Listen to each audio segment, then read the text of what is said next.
Happy Halloween and welcome to the first ever Outranked episode. Outranked is a new segment that I am putting together to rank various styles of film, actors. It's essentially kind of like a top 10. If you've seen like a Watch Mojo, you probably generally get it. The difference here is that there'll be less narration. It's probably going to be less formal because, hey, that's me. That's this channel. It's meant to be less formal. It's meant to be celebrating film as just the average Joe. So, this particular episode of Outranked, I've been wanting to do for a little bit. We still do have Disney coming up. I've been alluding to that for a little bit now. That one is not today. Today, we are celebrating a set of films that I grew up with. They gave me really my love of film in a lot of ways. I grew up watching these, and while they don't have necessarily the same gore, the same language, the things that make horror movies these days rated R, it still felt like to a kid who was watching these that essentially I was at the adult table in a lot of ways. And there's something to be said for that, I think. At the exact same time, I think you'll see as we go through this ranking that these movies are absolute classics. So, with that, let's begin diving in to Universal's classic monsters and their movies. We'll see who comes out on top. Stay tuned.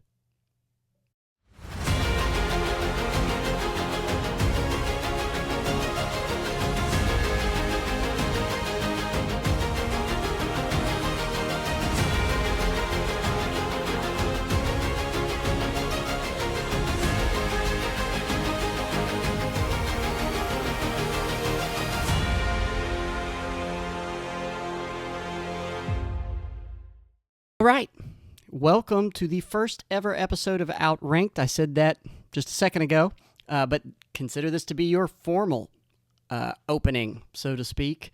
I'm super, super excited about what I'm going to go over today. This is very much so, it's a segment. It's being put out by The Gaffer, which is my channel, but I think that this segment is going to be a special one. I think it's going to be a very special one. And in particularly, this episode of this segment, for me, is going to be a special one. Now, I do want to set out what some of the caveats were on all of this.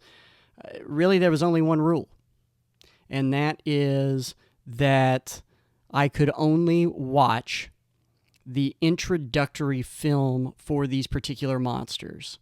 Now, I've gone with what essentially has kind of become the kickoff event. In the 20s, you did have Dr. Jekyll and Mr. Hyde. You also had Phantom of the Opera, and they are absolutely classics, and I could go over those for a number of reasons, but I really wanted to spend time, the limited amount of time, actually, that I had to go on a movie marathon over the weekend and watch, starting with 1931's Dracula all the way through Creature from the Black Lagoon, 1954. Obviously, there's a lot of films in between those. There's a lot of sequels. This is going to be focusing on each individual monster and essentially their introduction, their first solo. So, that was the caveat.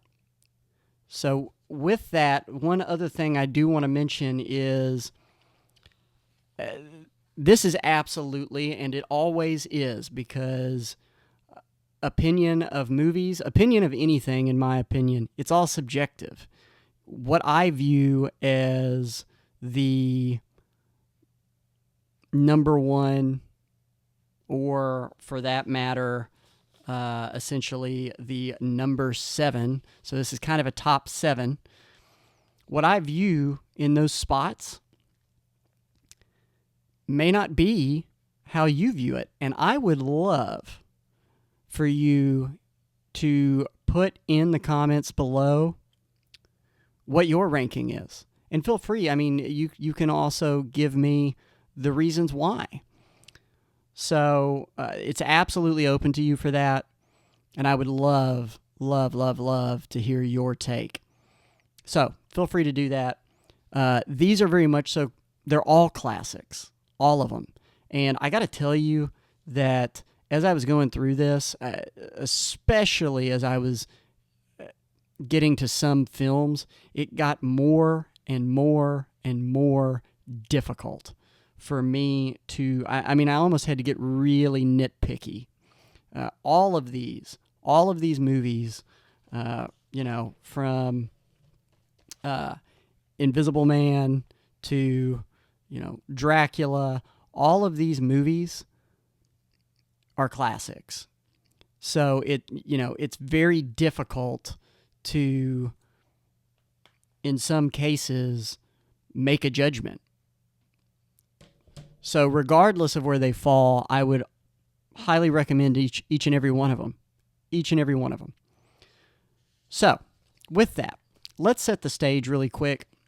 What I want you to remember is these movies are coming out. The first one came out in 1931, and that was Bela Lugosi's Dracula. What's happening in 1931? Think about that. In 1929, we have the Great Depression.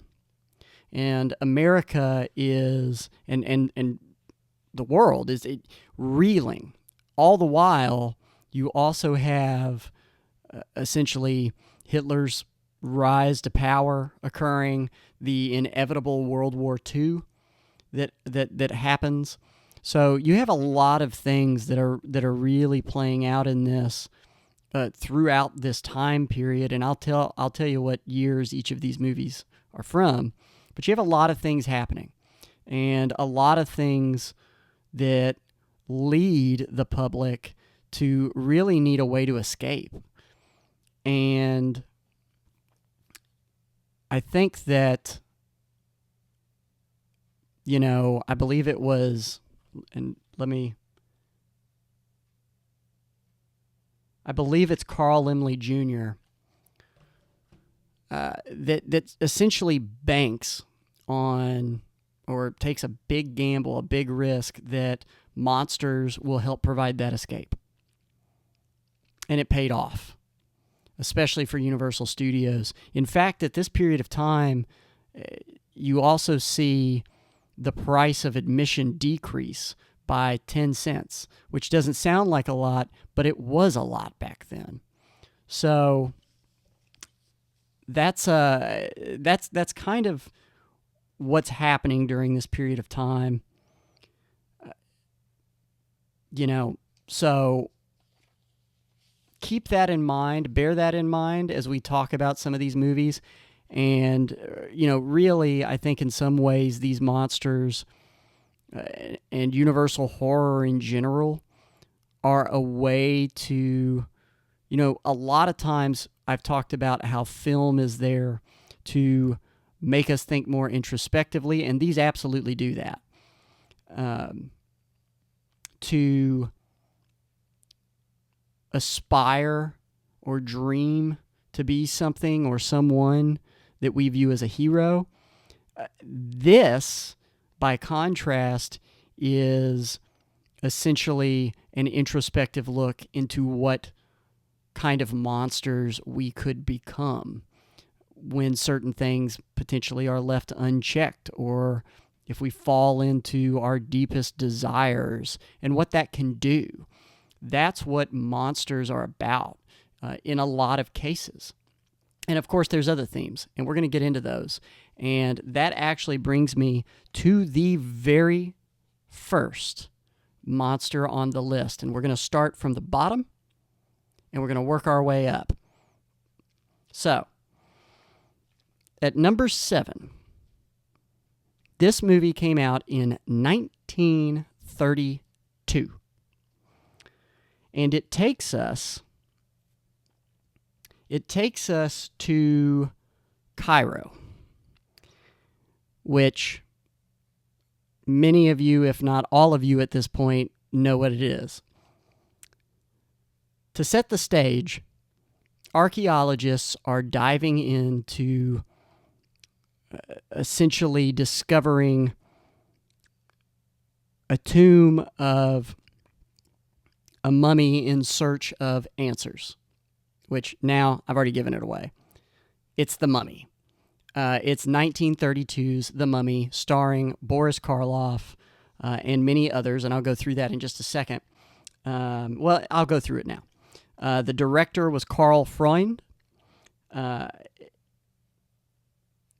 Boris Karloff stars as the Mummy.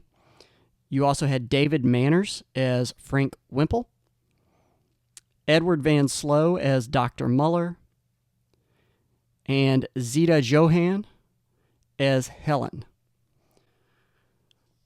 So, one thing to also pay attention to as I'm going through these, some of these actors show up in other films that are essentially a part of this full-on franchise. And that personally is one of the things I absolutely adore about them. And it's why they will always have a special place in my heart.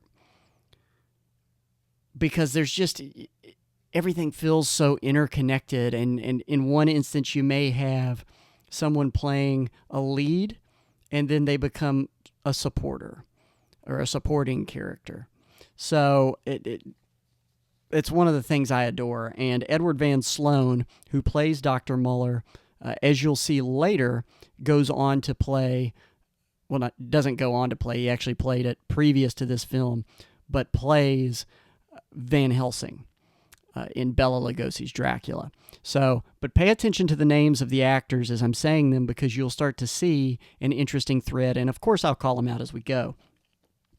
So, essentially, the setting is archaeologists are essentially excavating this tomb that they've come across and finding hidden treasures. That's where we kind of begin.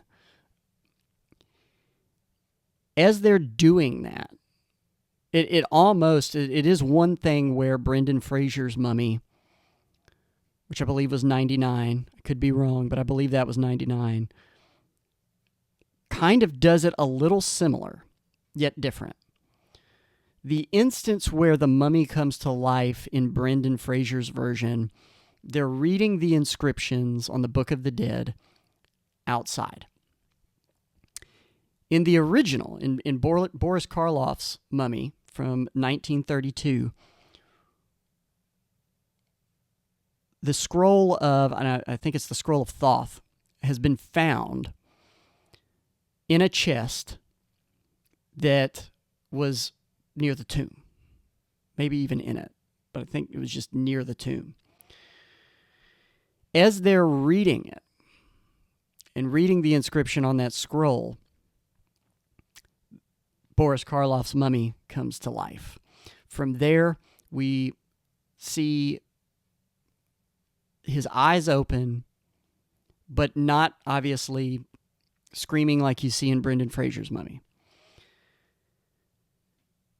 It cuts back to the archaeologist, who I believe in that scene that's David Manners as Frank Wimple.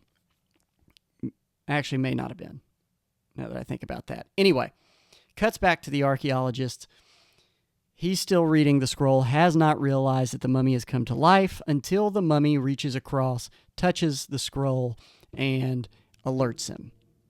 And at that point, we see this archaeologist slowly go, not even slowly, pretty much instantaneously go mad at the sight, to where he has endless laughter. He's cackling, basically. And then it cuts back, and all we see are the trailing bandages, essentially, of the mummy.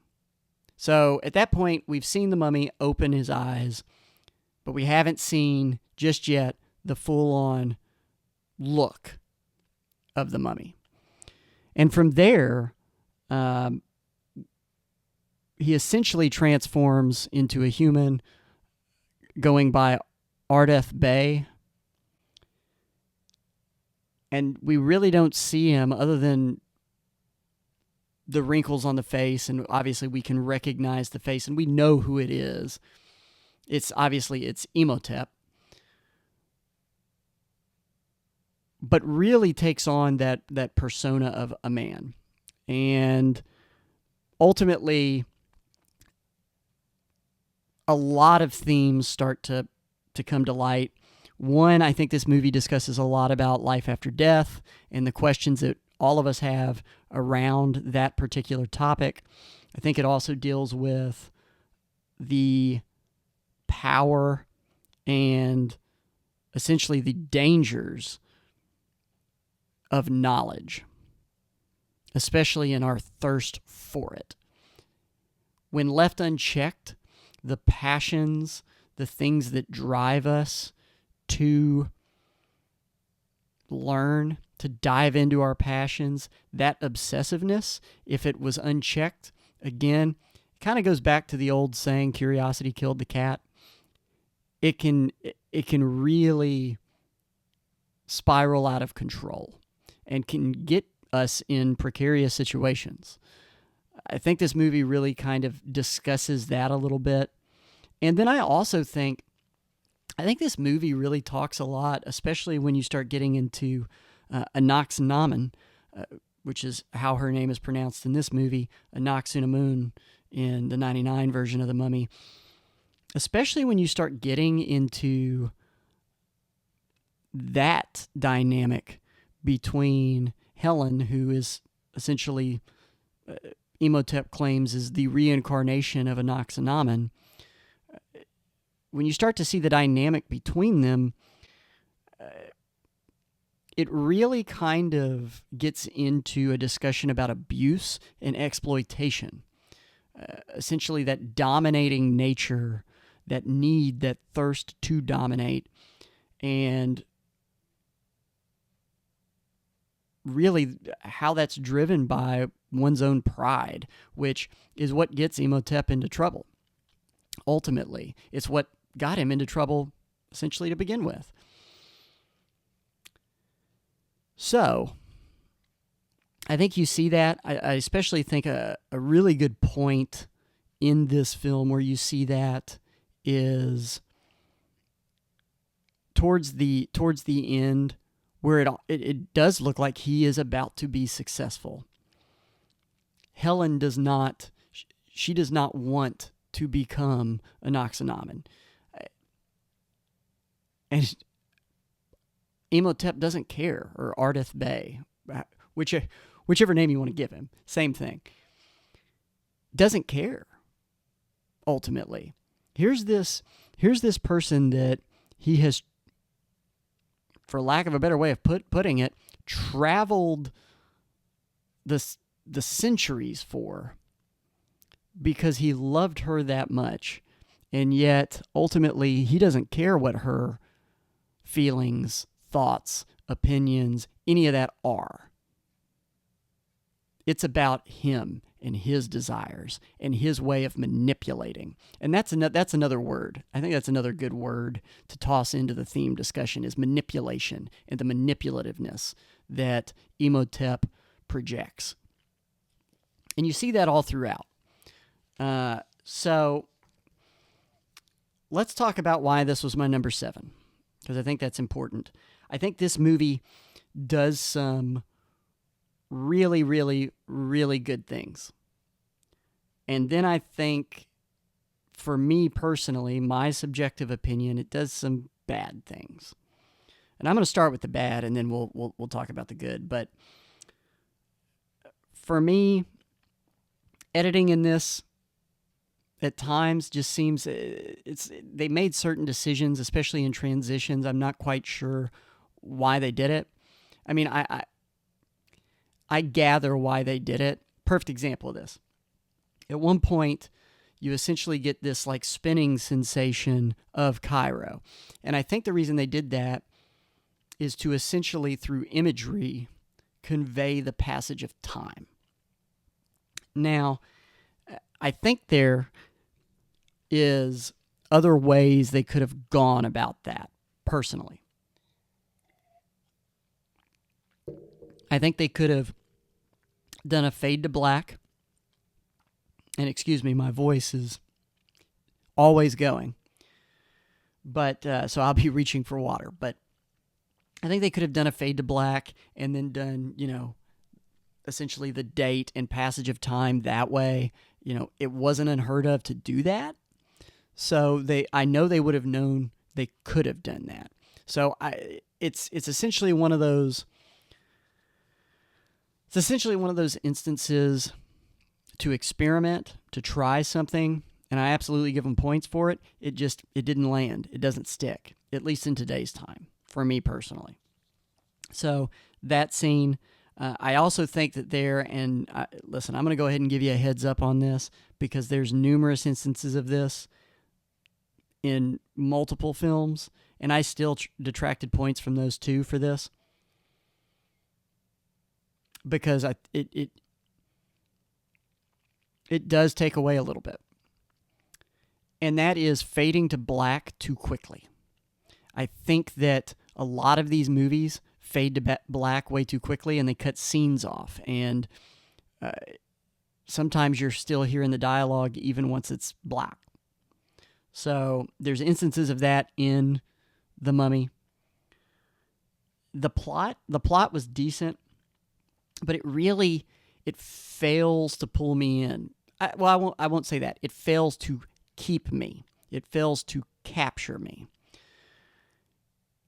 I think and that deals with the pace too. I think that they had it right there at the start, and then as time passes in this movie,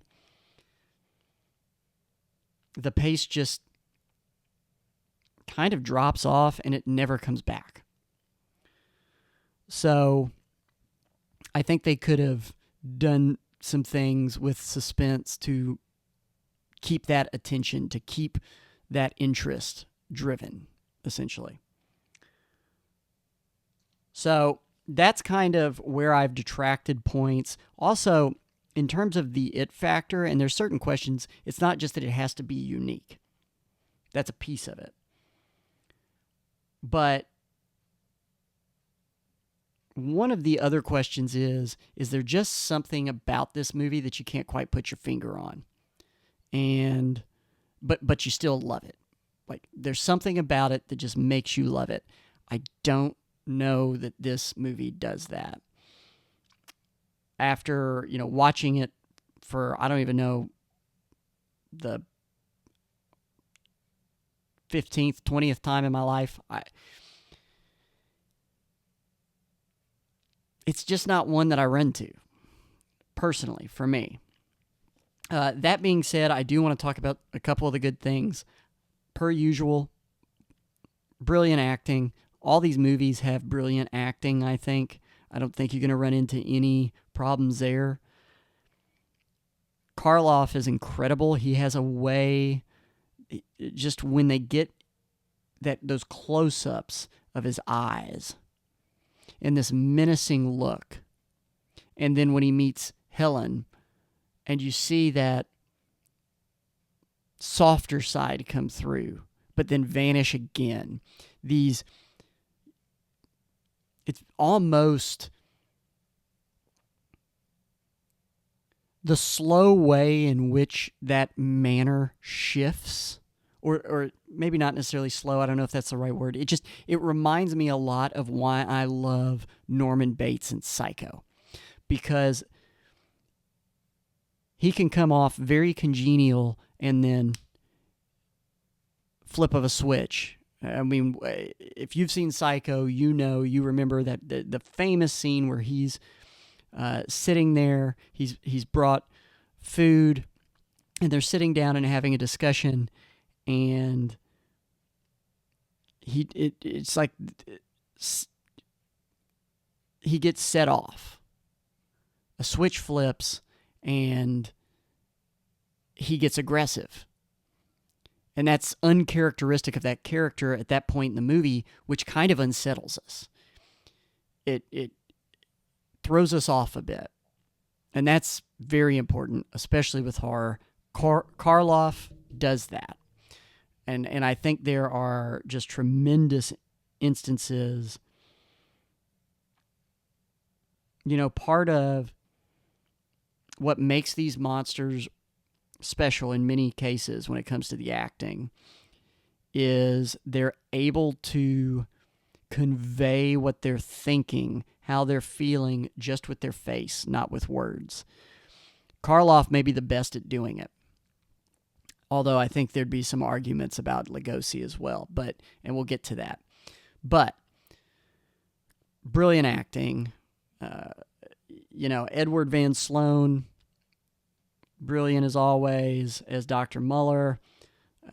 Zeta Johann as Helen, she does an absolutely incredible job. So there's absolutely nothing I can take away from acting. Also, cinematography. Cinematography is fantastic. The set design, and this part actually probably plays more into effects editing. I'm going to talk about effects. I think that the special effects for the time, the practical effects are amazing. And one thing this time, by me watching these movies in chronological order, is that I could see with each passing movie where they were like, now how do I one-up that? Because that last movie, that thing was brilliant. But how do I find my own little brilliance and add it? And basically one-up what was produced before. That's special. So take that as me telling you, go back and watch these in chronological order and pay attention to that, because you will see with each passing movie that director either one-upping themselves, as we'll get into, because James Well directs a lot of these, or they are one-upping each other. So cinematography is brilliant. Absolutely brilliant. And the reflecting pool, I would hate it if I didn't bring up the reflecting pool. That's what I'm terming it, that Imhotep looks into to essentially attack from afar. There's instances in the movie where he'll see a character and kind of it's what looks like the Force grip from Darth Vader in Star Wars, but instead of him choking them, it's their heart, and you see him grab at their chest. But the way in which they use this pool essentially is brilliant and had to have been a standout thing for the time period. So I would have been remiss if I didn't mention that. So again, just to read you off my rankings, as I typically do them with First Watch. For The Mummy, we're looking, plot is a 6, attraction is a 6, theme a 6, acting an 8, dialogue an 8, cinematography a 10,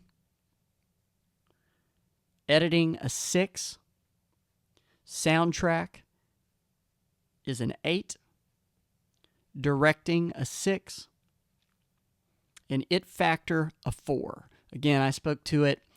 It didn't quite get there on that it factor. I mean, there were obviously great effects, great set design, great acting, but that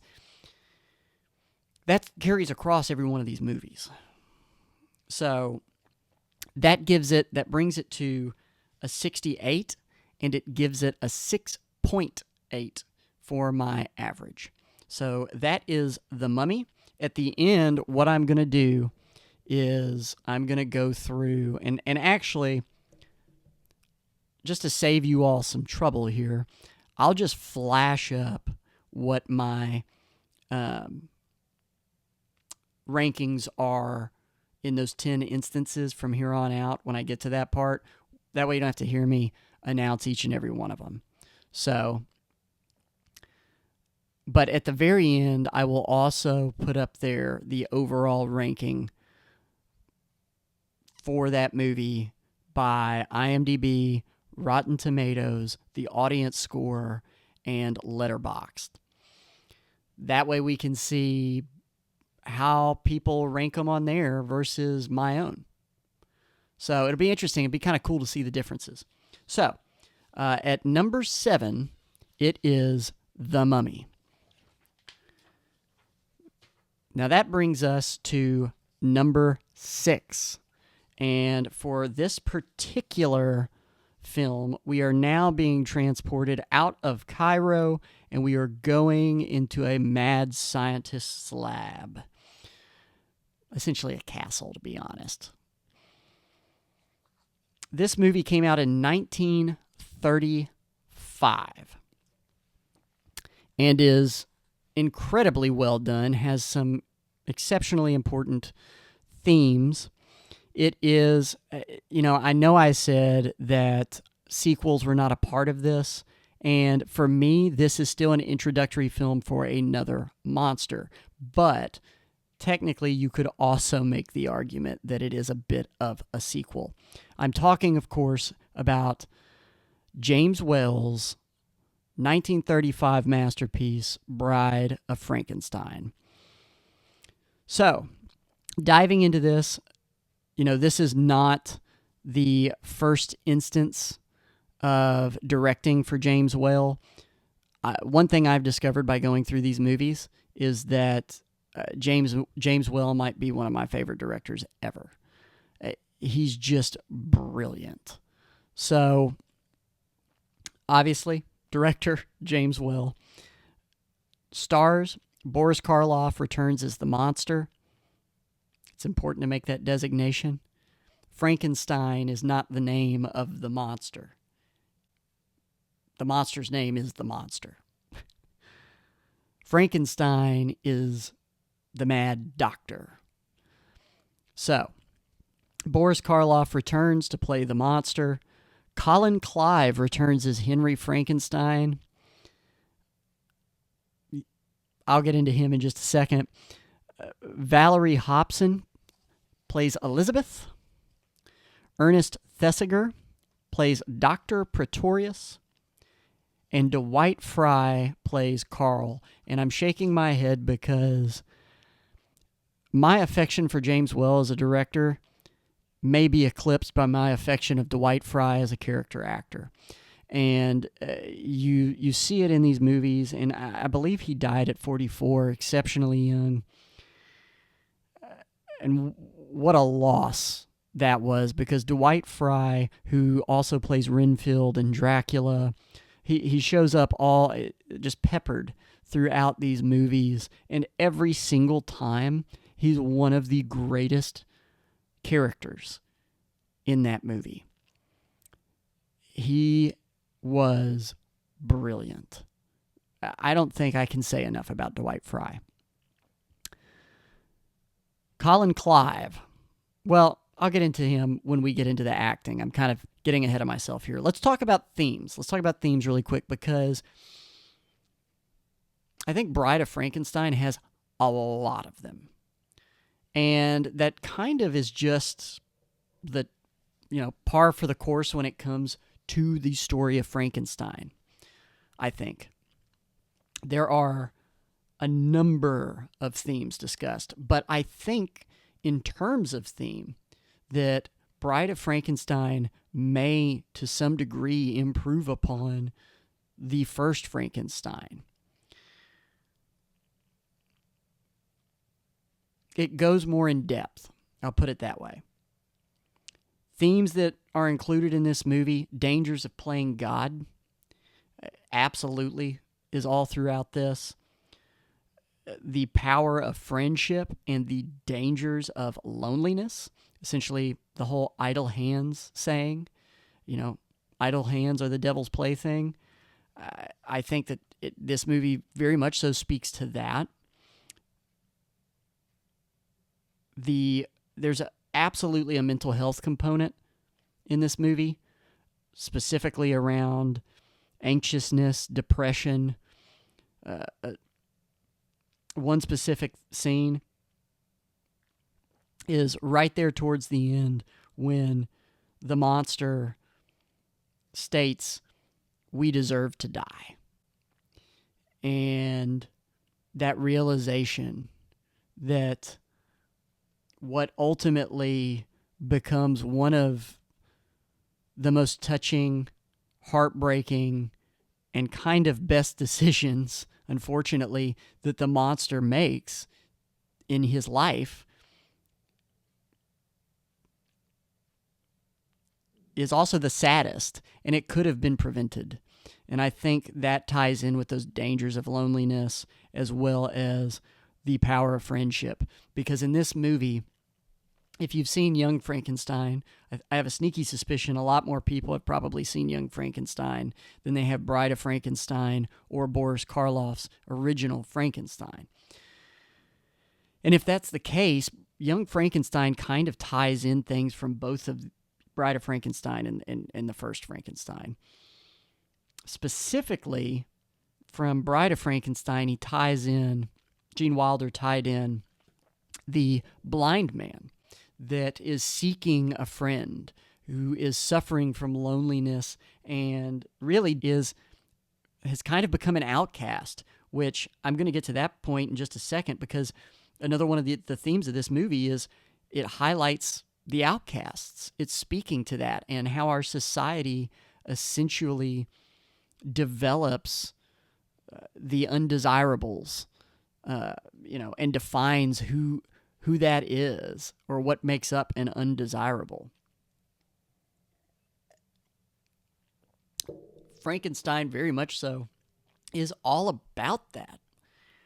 And you really see one undesirable meeting another undesirable, and here, as deemed by society, here, the blind man who cannot see this monster is not in fear of him, and in fact openly welcomes him in. And you see this really touching friendship develop between the two. And for a brief moment, you can tell that because of this kindness, because of this warmness towards the monster, he starts to change, and for the better. And you see the warmness in the monster, but also he's changing in other ways. He starts learning how to speak English. So, that's a massive development, especially if you've seen the first one. I think this movie also speaks to the power of love, the desire for love, very much so, especially with the monster seeking the bride. And really, in the end, one of the biggest things, I think the word for it for the monster would be companionship, and the power that companionship has on each of us to bring out the better, the good, the light. So, massive themes in this movie. I think there's also a discussion around misogyny in this. There's a specific instance where specifically Minnie, who is played by I hope I'm pronouncing her name right, Una O'Connor. Minnie is a woman within the village who early on is really probably the first to come back in contact with the monster after they thought, oh, it's burned, he burned down in the windmill. And she rushes to tell, I want to say it was the Burgermeister who's in charge of this village, and he dismisses her. And she immediately basically cuts her losses and says, whatever.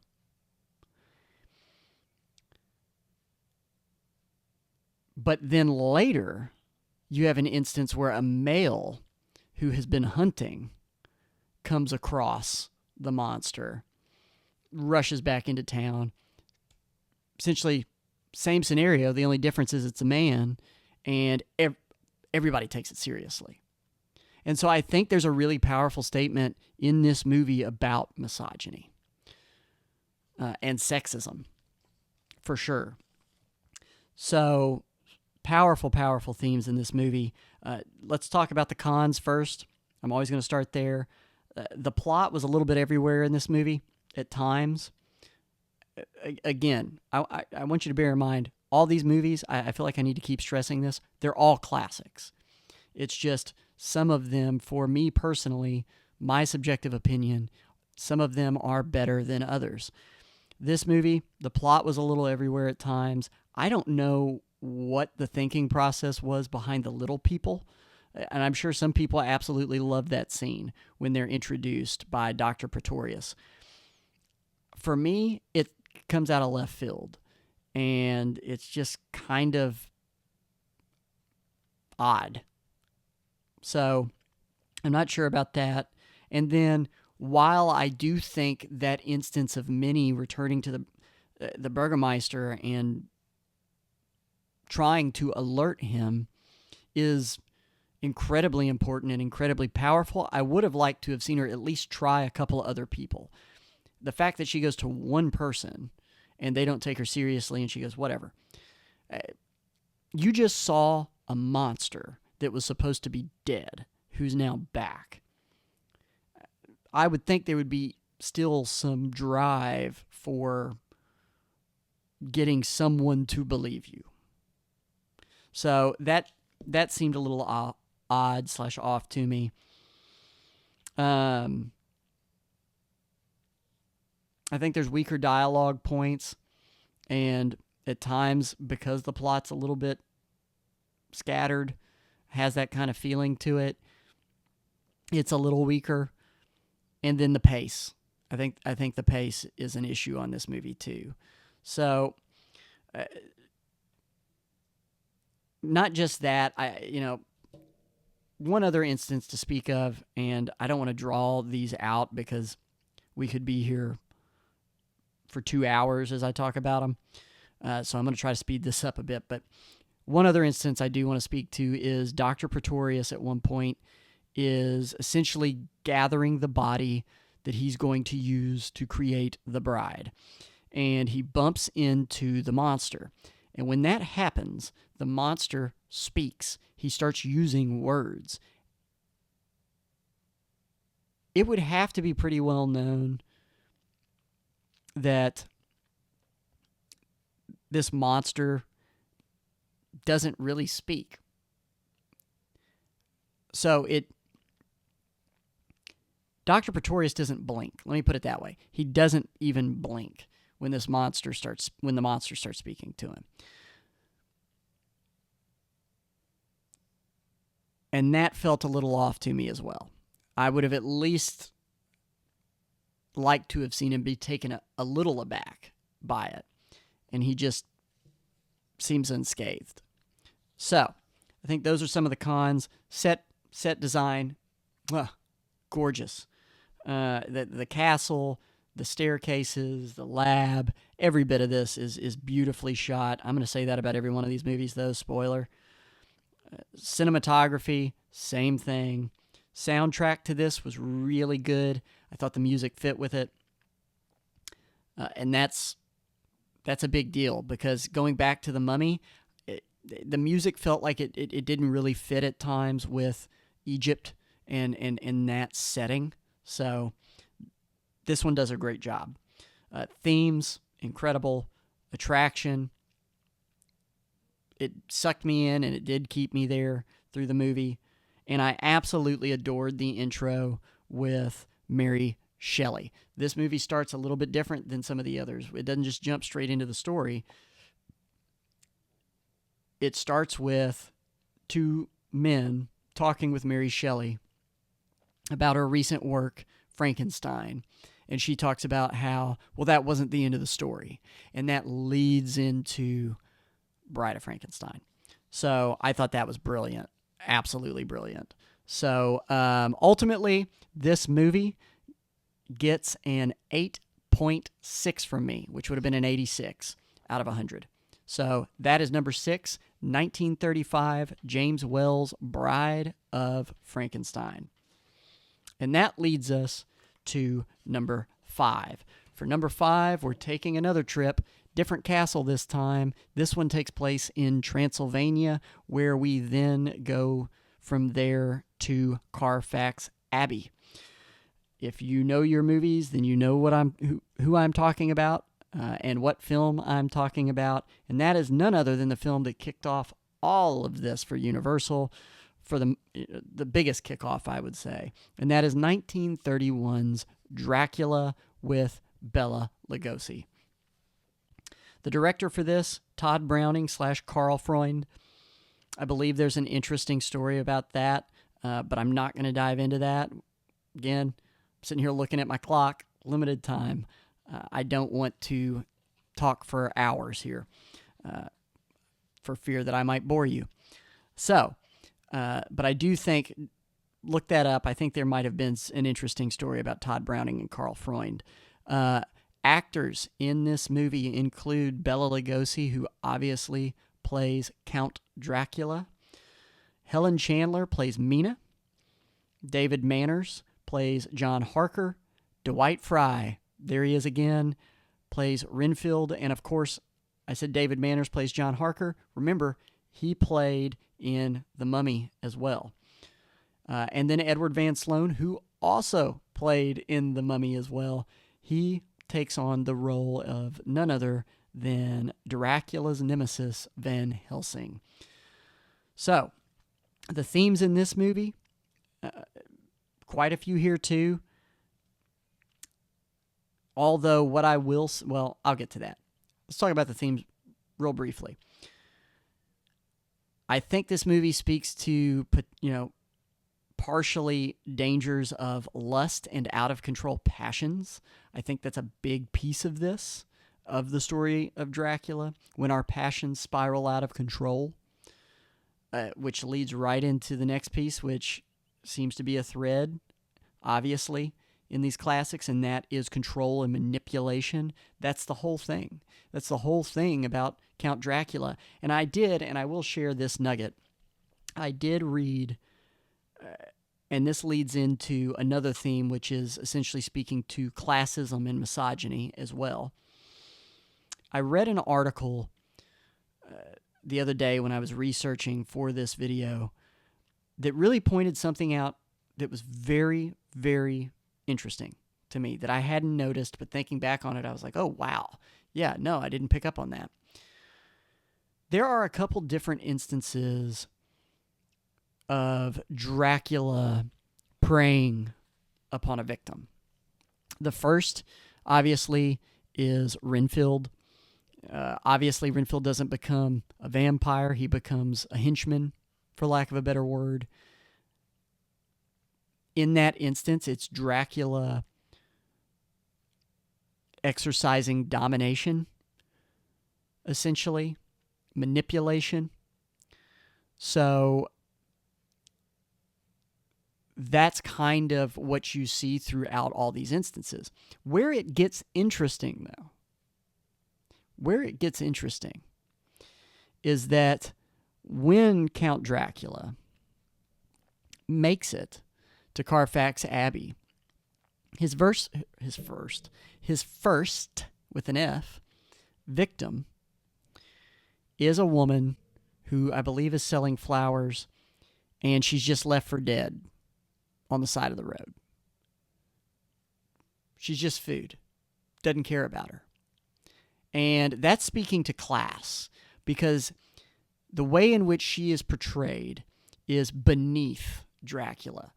Dracula is more part of that upper class. He's a count, and he's just bought a substantial amount of property. So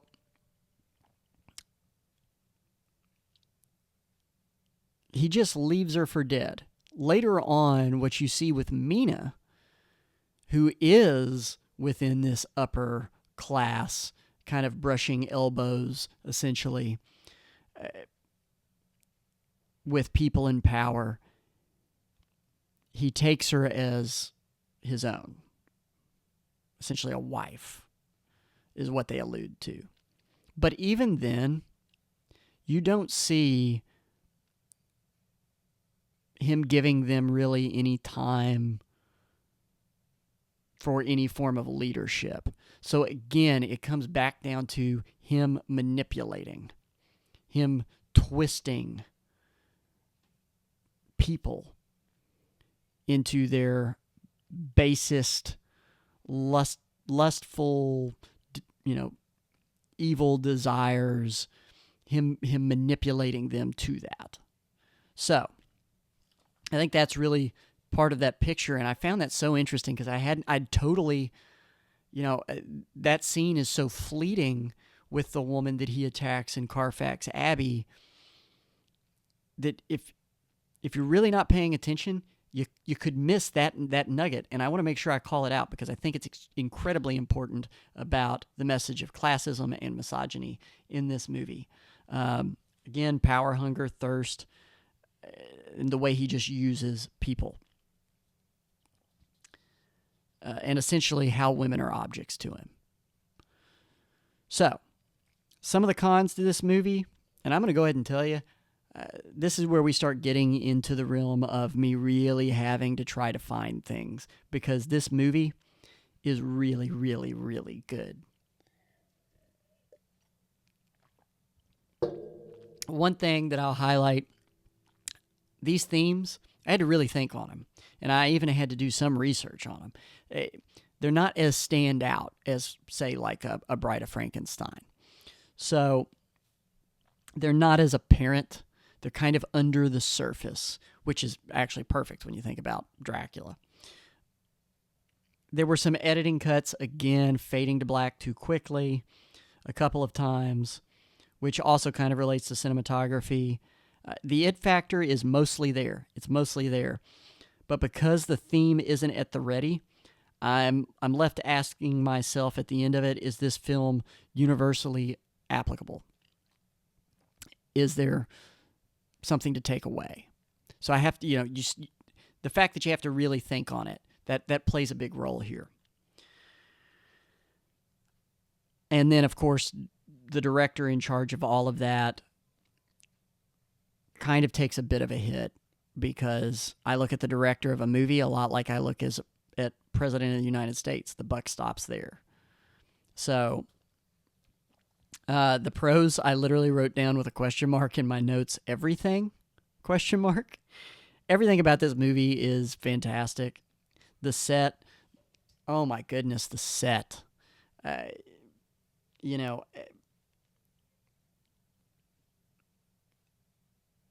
Seeing Dracula's castle, seeing the crypt, seeing even they pull in a possum. It's brilliant. It's so well done. It's masterful. The lighting, all of it. There's a couple of instances of staircases that I could sit and stare at for hours. Carfax Abbey also looks stunning. Absolutely stunning.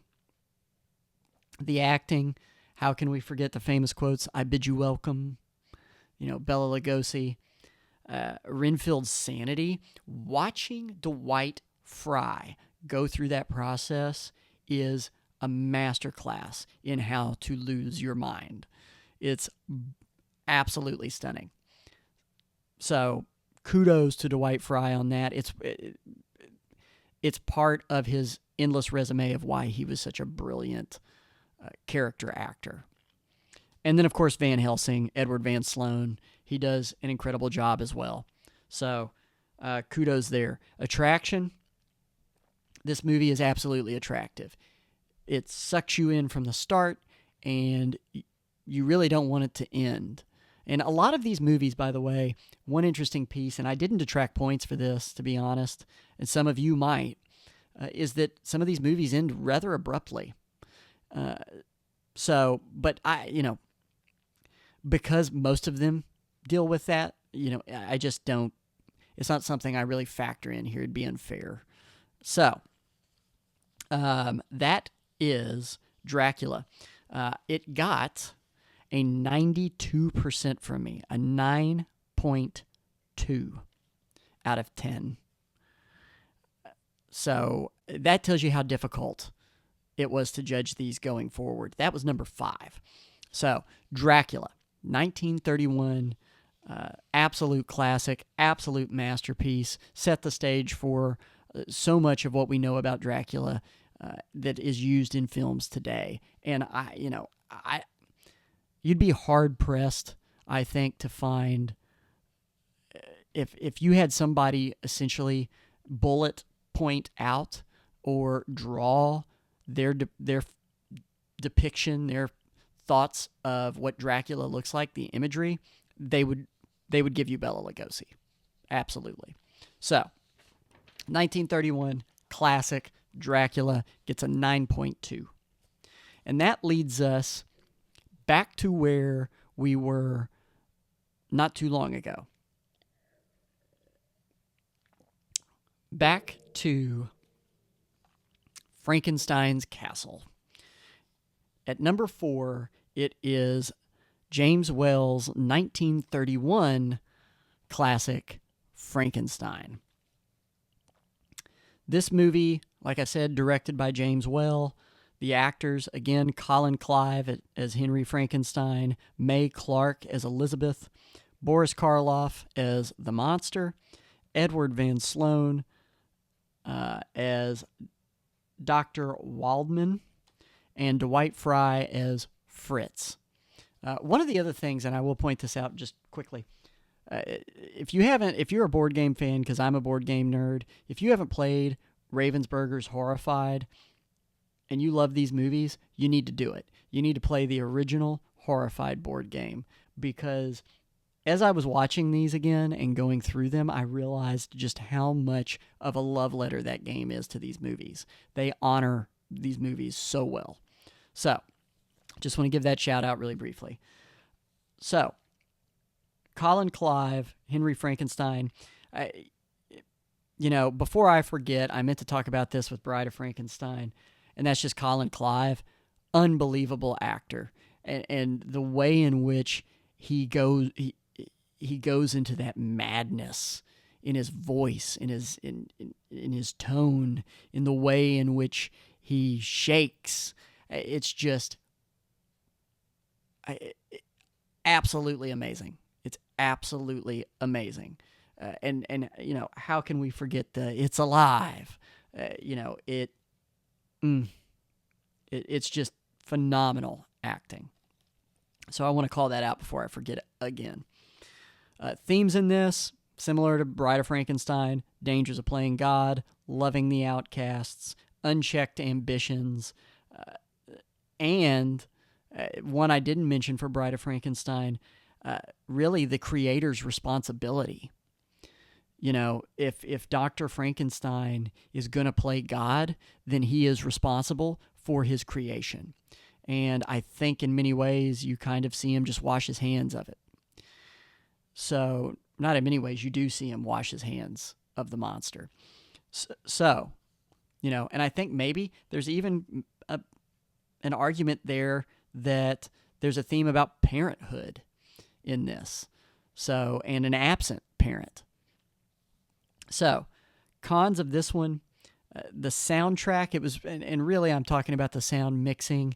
This may not be their fault, but, numerous instances of me having to turn the volume way up to hear the dialogue and then having to turn it way down when some music or screaming or something like that would occur. It just kind of takes away from watching the movie a lot. So that's one negative. And then quick fades to black. Literally, those are the two things. Those are my two things on this one. Pros, the plot and the themes, absolutely, 1000%. Attraction, the acting, I literally wrote down here, Dwight Fry does it again. Uh, he's just, he's brilliant.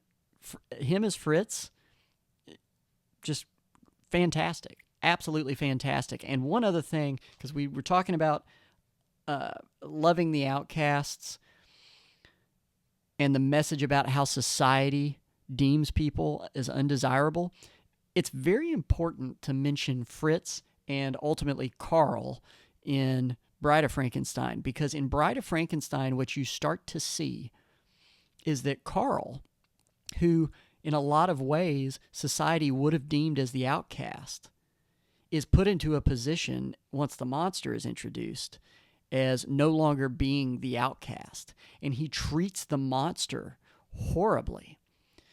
And I think it's because for the first time, he can, all that pent-up aggression and anger for how he's been treated, he can unleash on someone else.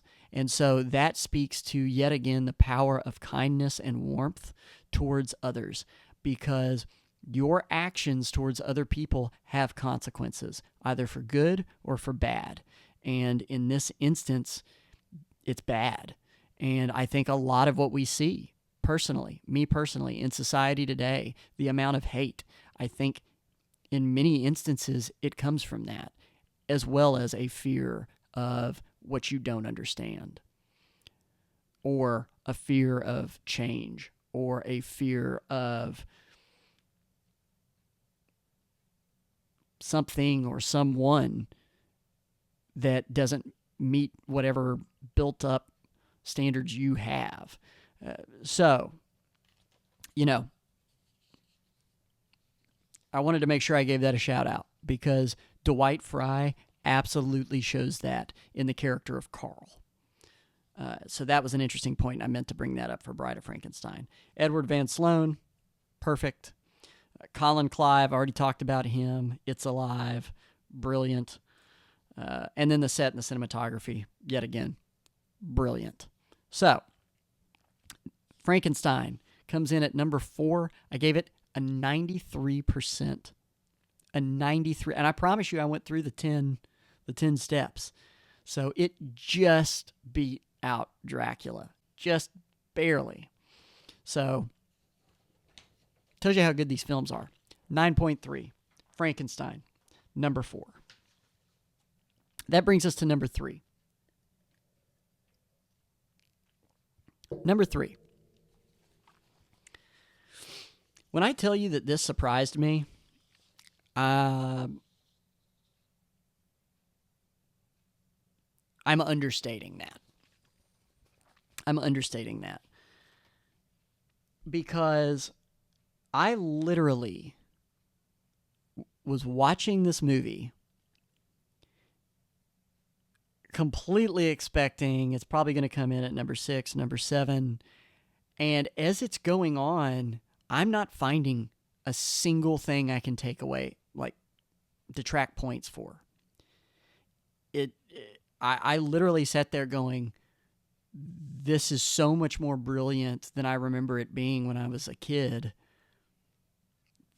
This is astonishingly good. It almost came in, I'm telling you, I really thought it was going to come in at number 1, which was going to baffle me. Finally, it hit some things right at the end. It stumbled right before that finish line, but it would have been number 1, I'm telling you. And it blows my mind because I am talking about 1954's classic Creature from the Black Lagoon, directed by Jack Arnold.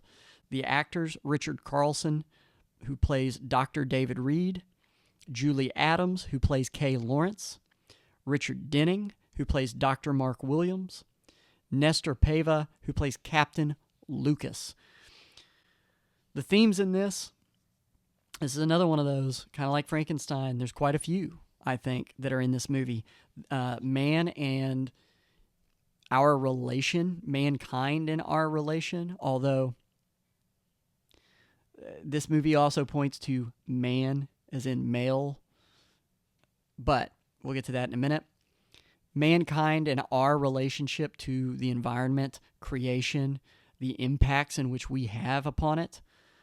and our capacity to either care for it or destroy it. The struggles of creation,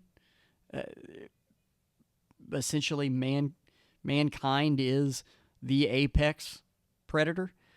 So essentially it speaks a lot to the struggles of the rest of creation. So I think that is discussed quite a bit here. Fear of the unknown, what you don't understand. I think that's shown in this movie. Selfish ambition is a big one in this movie. And one of the things I think about this film is that if you watch it, you can definitely see tie-ins, potentially inspirations for Spielberg in Jaws. And I think one of those pieces is, I think it's Richard Denning, is that he's essentially a Quint-like character. Once he discovers this brilliant find, he can't let it go, which ultimately leads to his demise. So selfish ambition and what it does. The dangerous thirst for knowledge. How far would you go? Would you take out the very thing that you're in awe of in an effort to control it or dominate it? So this movie, fantastic.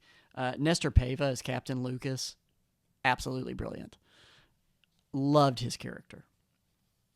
And then, of course, one other theme that I almost sat here and forgot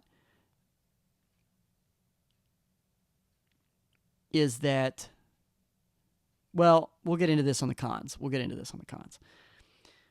Cons, soundtrack, the theme for the creature. So you know how in Jaws you get every time, Jaws is on the hunt, you get that da-da, da-da, and then you get that slow build-up, right? They do that in this movie, and they do that for the creature. The problem is it wasn't a slow build-up. You get like a ba-ba-ba, like it's really loud. And I think if the creature had been wearing shoes and bent down to tie his shoes, they would have used this song. They use it nearly every time that you see it. And to the point to where it just kind of becomes obnoxious. And I think it's one of the reasons why you kind of find yourself as an audience member going, when are they going to kill this thing? Right? Like this. How does it just keep getting away? Like, are we ever getting to an end here? And it's partly because of that music. Because it goes from, oh yeah, that's a really good theme for this creature, to, okay, now you've used this so much it's annoying. So that's one of the things. David makes it down to the lair quicker than essentially the superhero The Flash would have made it down there. And I literally read my note exact. So let me explain that quickly. Towards the end, Kay is taken off the boat by the creature and taken down to essentially his lair, as I call it, kind of like a cave. And you see David go over the boat, or getting ready to go over the boat, and then literally the next scene he's already in the cave. So just seemed a little like, should have been a little bit like another scene of a little bit more action, and then David in the cave, like to give time. You don't just cut straight to that. So that's another thing. And then this is what I was going to speak to that plays into, I think, another potential theme in this. First, Kay sets herself up to be taken on shore. What I mean by that is, in the instance where the creature grabs her on shore, she's behind a tree and she's going like this, and then she goes to run and just falls down helplessly, and the creature picks her up like it was nothing. So they kind of make her helpless, is what I'm getting at. She's made to seem helpless in many instances in this movie. And really, it may speak to the fact that it's a product of the 50s, and the beliefs that were held during that period of time. Again, I think this shines a light on misogyny and sexism. So, those were my cons, and I do think that was a factor here in this movie. Pros: the movie was absolutely gorgeous from start to finish, and holds your attention, if not to slowly start annoying you with the music a little bit, but it does hold your attention, absolutely. The set, brilliant. The underwater shots, stunning. I was baffled at the kind of shots they were getting. Like I said, cinematography, there are clear implications there for Jaws that it would be coming later. Clear implications. The acting's incredible. It is truly unique and is the definition of an it factor. And then, like I said, themes. So this movie got a 94% from me. That is a 9.4 out of 10. And that would be Creature from the Black Lagoon at number 3. If it shocks you, it sure shocked me. So that is my number 3. Number 2. We trade the setting of water for the setting of the woods. We are transported to yet another castle, to be honest. What would be known as Talbot Castle. I'm, of course, talking about 1941's brilliant film, The Wolfman, which we are destined to see another remake of before too long. And I'm really keeping my fingers crossed that it's going to be good. So, at number 2, it's The Wolfman. The director here, George, I believe it's Wagner, could be Wagner. Actor or actors, Lon Chaney Jr. It's important to put that junior because Lon Chaney Sr. was known for Phantom of the Opera from, I believe, 1923, 25, one of those two.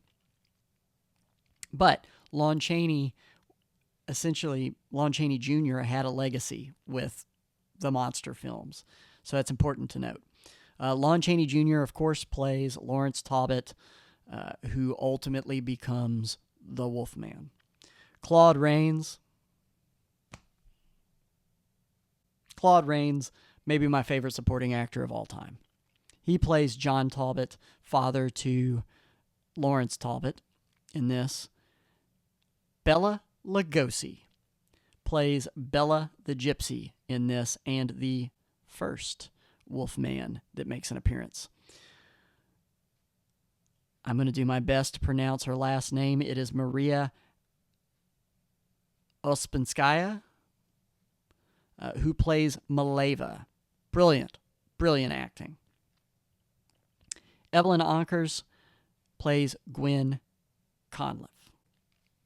The themes in this, there's a lot. The Wolfman, I believe, has a lot to talk about in terms of violence, aggression, those aspects to us as human beings, dominance, the need to dominate, and violence and aggression show up from the very beginning. You got Lawrence, who has put together a telescope for his father, John, and he starts using it, and he's essentially checking, how strong it is, I would say, and he's looking through the town. He's able to zoom in on the town, and he comes across a window, and that's when he sees Gwen, who is in the window. and essentially is stalking her. Let's be honest. A little bit of a creep. That continues. Lawrence goes into town. He goes into her shop, meets her face to face, and really won't take no for an answer. And probably is as insistive, probably more insistive than a used car salesman. So take that for what it's worth. But very aggressive. That's what comes across in that scene when he's trying to get Gwen to go out with him that night. So, right from the beginning, we're being introduced to a theme of violence and aggression. In that instance, in particularly, aggression, being aggressive, that side. And Lawrence is young, so especially that characteristic that's found in young, immature men. So, or can be found. I'm not saying it's found in all. Speaks to dominance, like I said, unchecked passions and animalistic nature. Fate. Fate is a big component, I think, of this movie. What ultimately befalls Lawrence. There's a huge discussion here of good and evil that's found in all mankind, that none of us are perfect or pure. None of us. We all have that struggle, that balance between good and evil.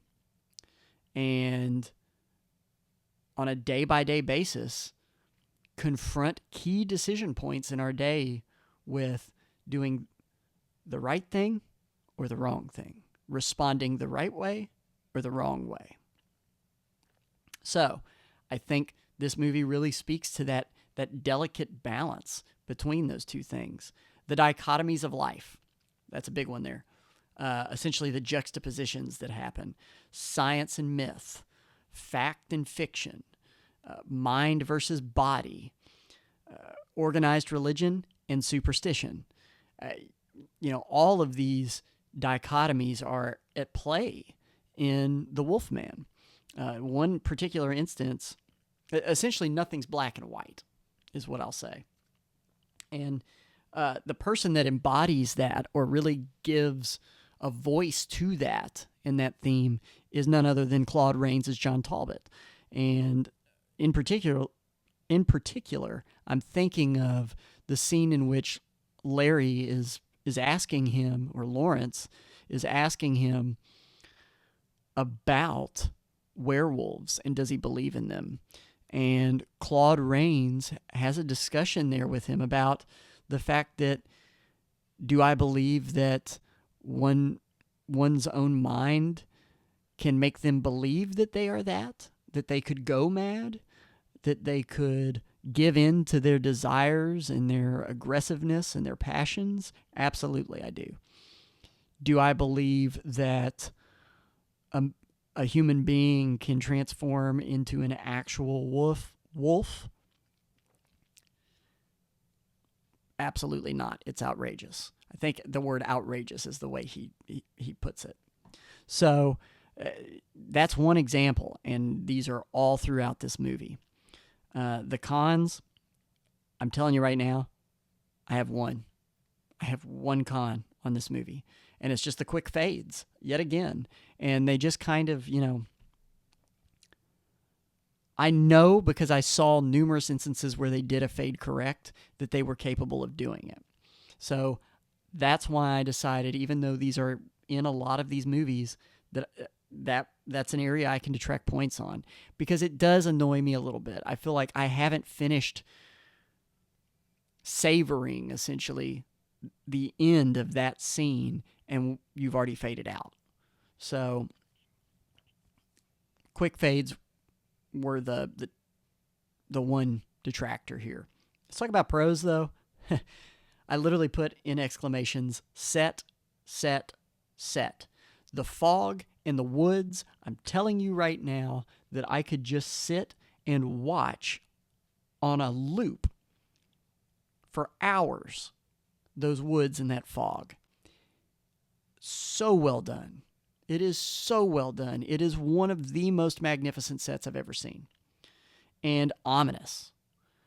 Talbot Castle, also done really well. And gives that air, yet again, of that upper class mentality. So, acting, brilliant. Lon Chaney Jr. is the Wolfman. There was a movie, Werewolf of London, that came prior to this, I believe in 1935, I believe. And the reason I didn't go with that, because remember I said one of the criteria for this ranking was that it had to be the introductory film of that monster. Well, Werewolf of London's a werewolf. But really, I think where the Wolfman takes off is with Lon Chaney Jr. That's the instance. That's the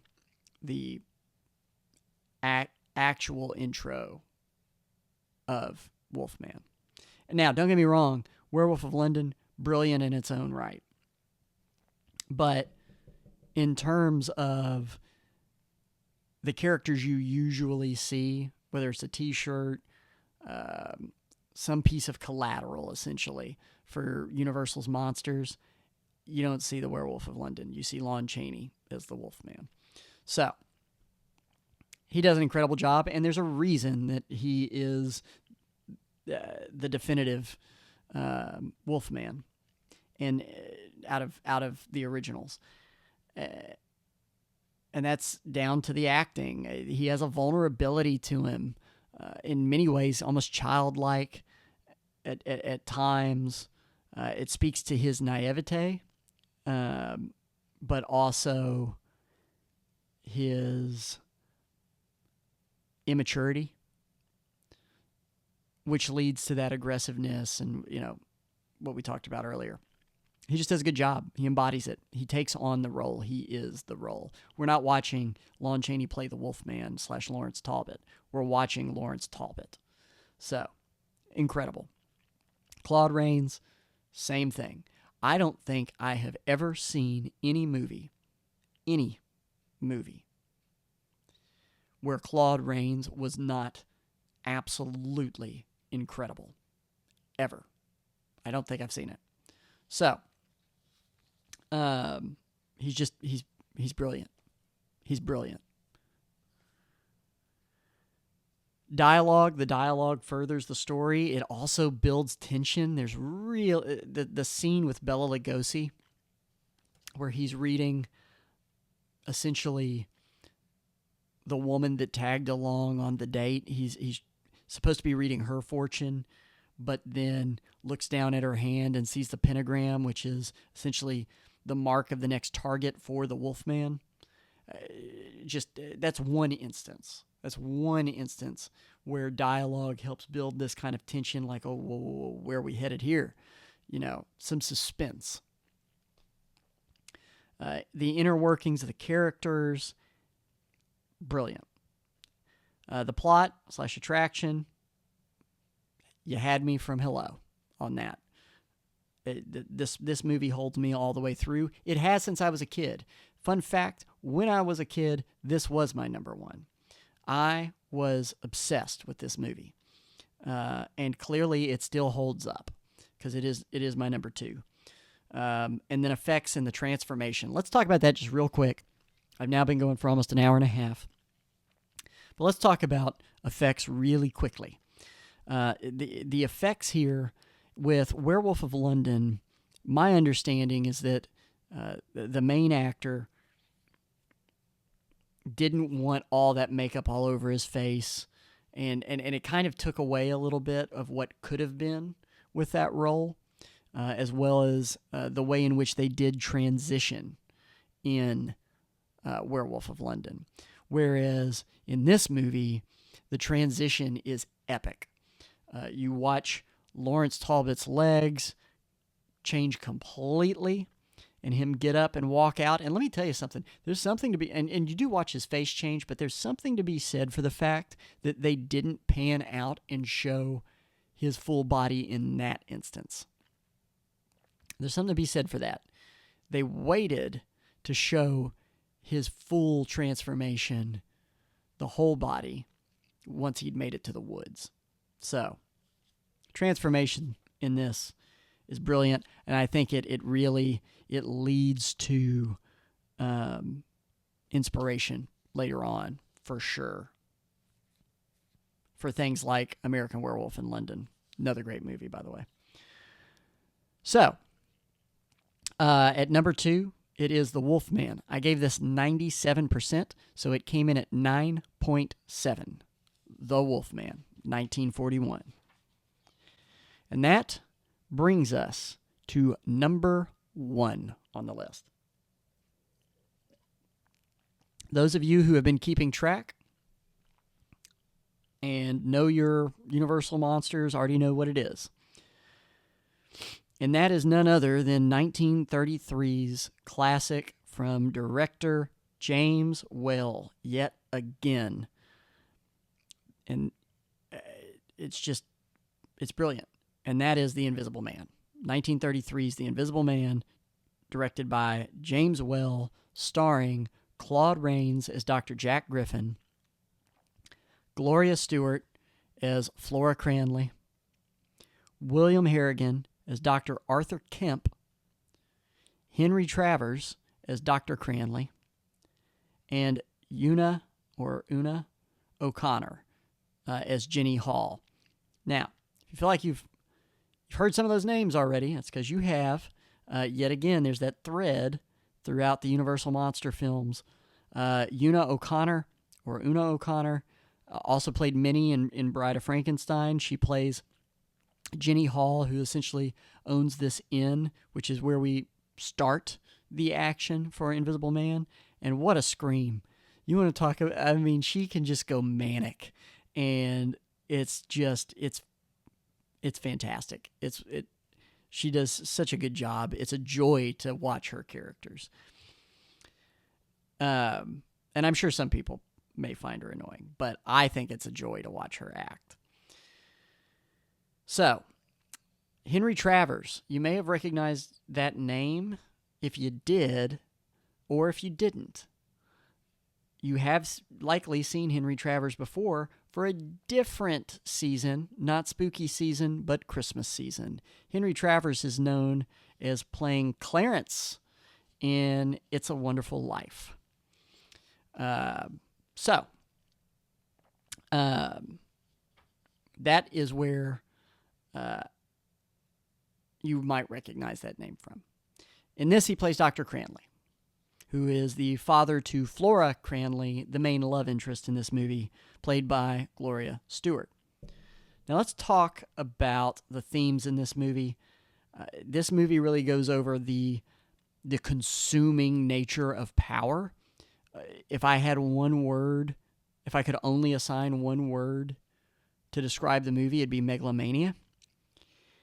It is this slow, again, it's speaking to the good and evil, the balance of that inside of mankind, and the dangerous implications of unchecked ambitions and thirst for knowledge. But what you have with Dr. Jack Griffin, played by Claude Rains, and you don't even see him, really. His actual appearance until the end. What you have is this not only thirst for knowledge, the fact that thirst already exists spirals into a thirst for power and wielding it over others. And it turns into a situation that completely consumes him. Essentially, also speaking to a theme of in all things moderation.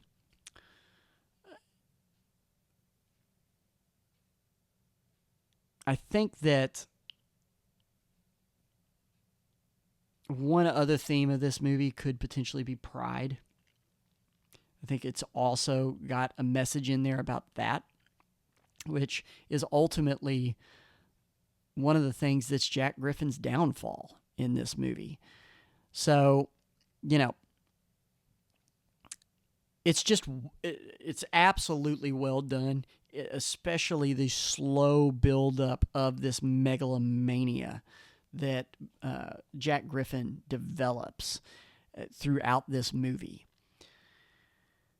Claude Rains does really well with it. And just like the scene where he's sitting down with Kemp, who is played by William Harrigan, and Kemp is essentially kind of a best friend, or I won't necessarily say a best friend. He's, yet again, this is another instance where it's about what can I get from you instead of what can I give you. And it shows this dynamic of the monster seeking to use power and use someone, manipulate someone to what they need, to fit their needs. So, you see that between Jack Griffin and Dr. Kemp as well. And there is a scene where he's sitting there and Claude Rains is going through his plans, and he's talking about who they're going to kill first. And I believe it has to...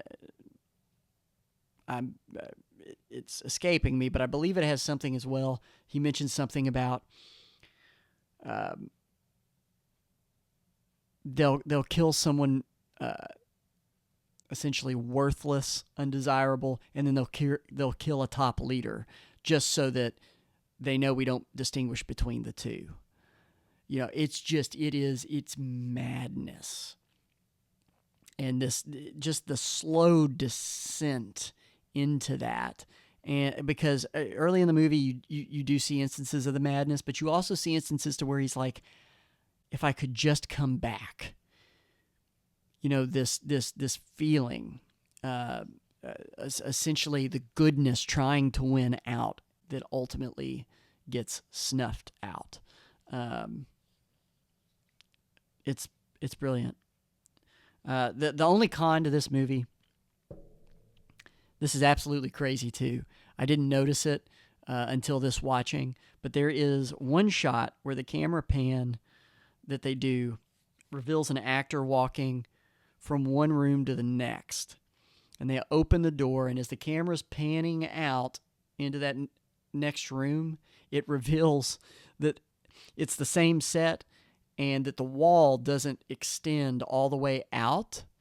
And so you could see where he could have just walked around the wall into the room, and it's God love him, it destroyed the moment. So it's a minor thing, but at the same time, it does disrupt the scene. So that's, you know, ultimately, I think everything else about this movie is what gets it to my number one and the rating in which it got. And I think, you know, to the point of I can excuse that. But still, it's worth noting, even this is not perfection. The pros of it, the special effects, the invisibility, the way they do that, the set, the town, the way that that's shown, the inn, the lab, you feel like you're there. Like you've been to that place.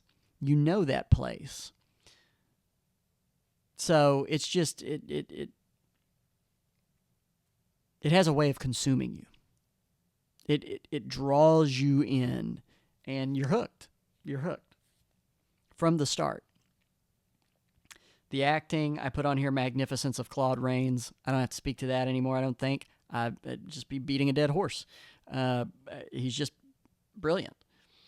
I did mention some of my favorite scenes with him, though. Him skipping down the road,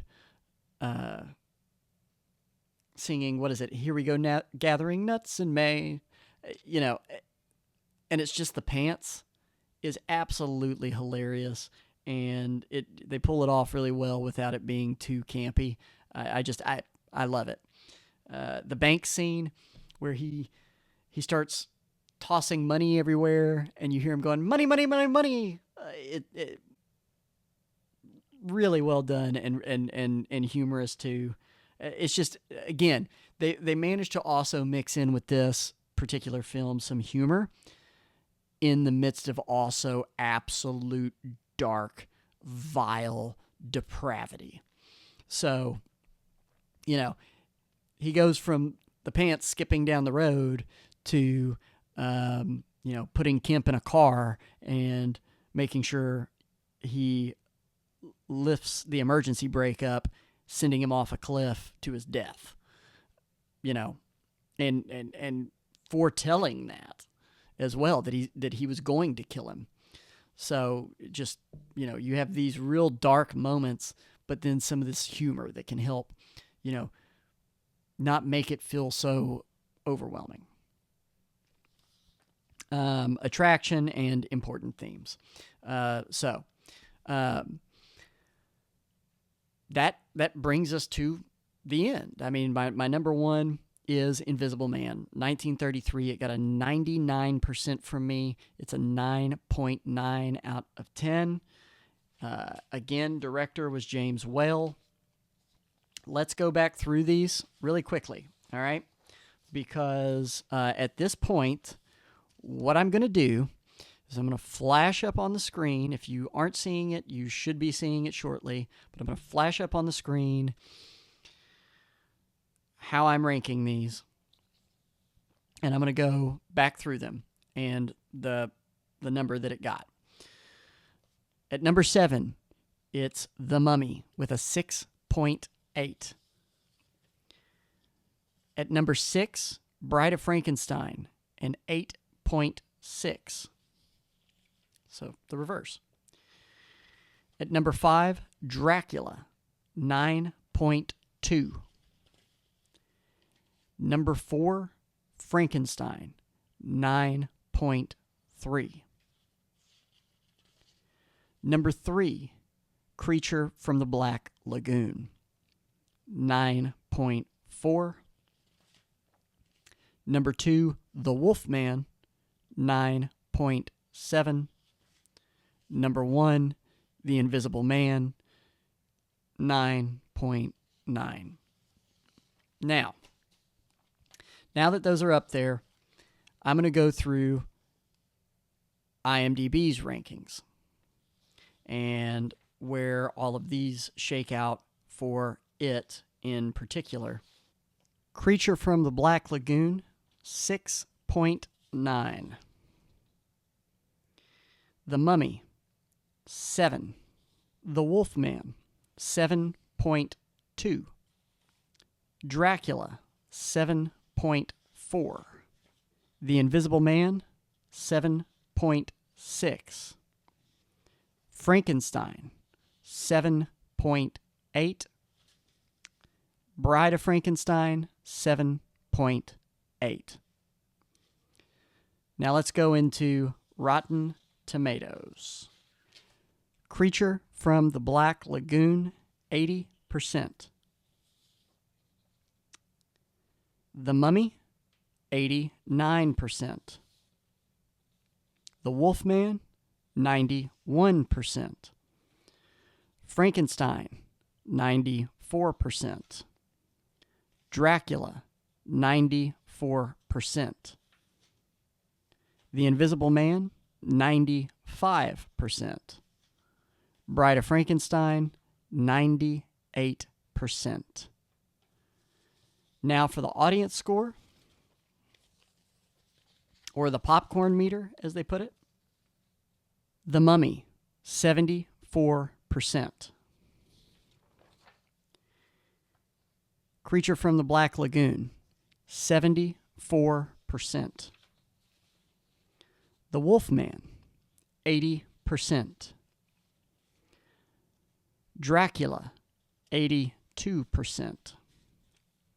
The Invisible Man, 85%. Frankenstein, 87%. Bride of Frankenstein, 87%. And finally, we're going to go through Letterboxd. The Mummy, 3.3. These are out of 5.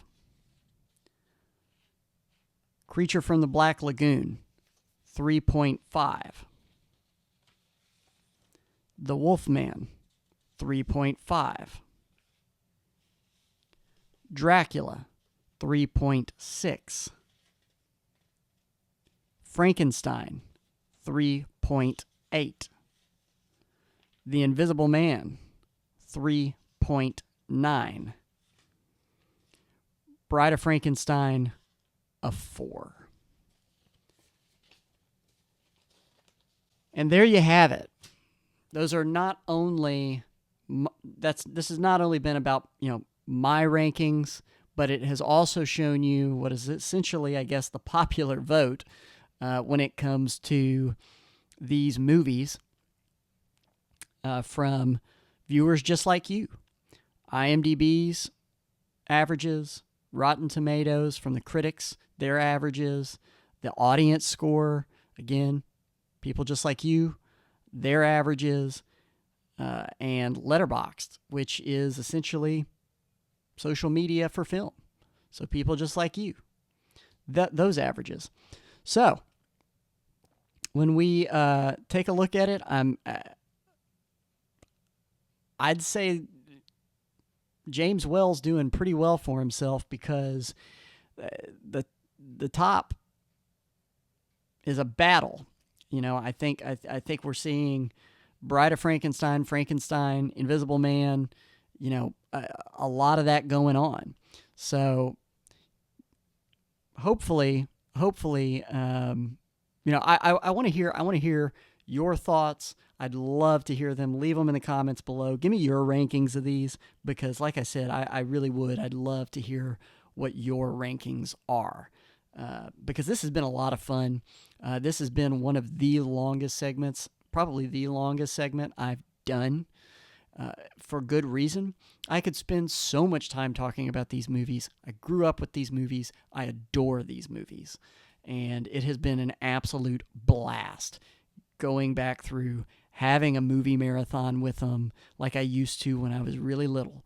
So it's just been it's been a lot of fun, and I've really enjoyed it. So I hope you have. I hope you've enjoyed it. If you have, don't forget, subscribe to this channel.